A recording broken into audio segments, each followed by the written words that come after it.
Hey guys, it's Miss Kelly. The next topic we are going to be talking about is adding both positive and negative integers together.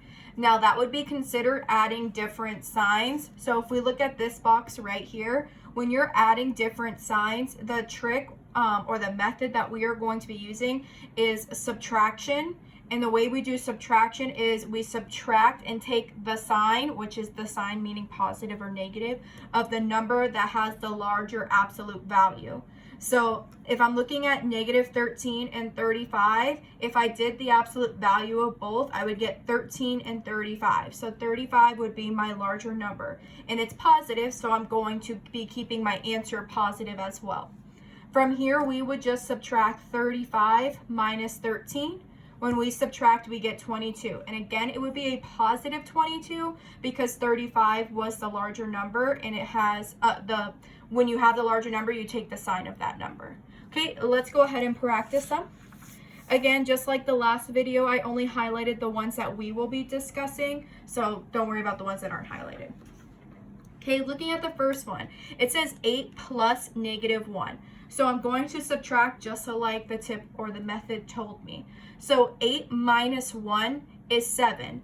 And 8 is the bigger number and it's positive. So I'm going to write a positive 7. Okay, the next one, I have negative 8 plus 7. So I'm going to take 7 and I'm going to subtract it from 8. So 8 minus 7 is 1. Now, negative 8 would be the bigger number because the absolute value of negative 8 is 8, and that's bigger than 7. So my answer would be negative 1. Also, another little trick. If you don't feel comfortable trying to subtract and remember the signs, you can always take a number line.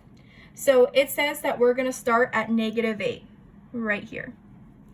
It says we're going to add 7 to it. So 1, 2, 3, 4, 5, 6, 7.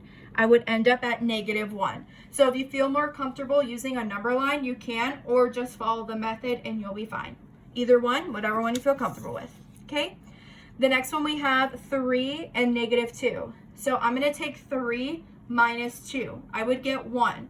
And 3 is the greater number and it's positive, so my answer would be a positive 1. Okay?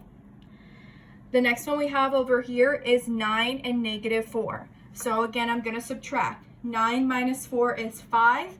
9 is the bigger number and it's positive, so my answer is going to be positive as well.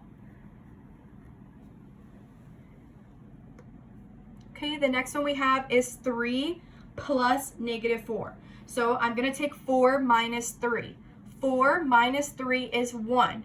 Negative 4 would be the greater number because it would be the greater absolute value and it's negative. So my answer would end up being negative 1. Next one, we have 9 plus negative 5. So 9 minus 5, which is 4. Again, 9 being the greater absolute value and positive makes my answer positive as well. So I would get 4. Next one, we have 9 plus negative 2. So I'm going to do 9 minus 2. 9 minus 2 is 7. 9 is the greater absolute value, so my answer would remain positive. And the last one that we have here is negative 1 plus 2. So I'm going to take 2, subtract it from 1. I would get 1 left. 2 is the greater absolute value, so my answer would be positive, a positive 1. All right, let me know if you have any questions. You guys got this. Bye, guys.